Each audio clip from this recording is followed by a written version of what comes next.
You bought a TRICO High Mileage wiper blade. Now what? This video will show you how to install the TRICO High Mileage blade onto a pinch tab arm. Before installation, remove the plastic protector from the blade rubber. With this arm type, you'll need to remove the pre-attached adapter on the wiper blade and replace it with adapter BC. Identify the release tab for the pre-attached adapter.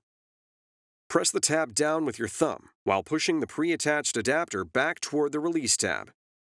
The adapter will disengage from the blade. Discard it. Locate adapter BC.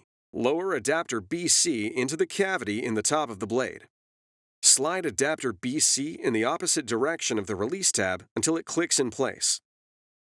Adapter BC must lock onto the blade before you move on to the next step. Once the adapter is clicked into place, press the tab on the front of adapter B.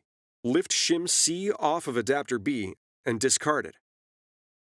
Hold your thumb firmly on the front of the adapter to lift up the back end.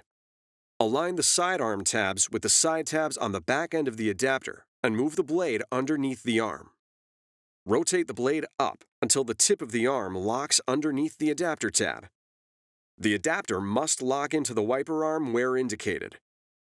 Then, lower the arm and be sure to check that the wiper blade is locked before use. It's that easy. Now you're ready for the road ahead.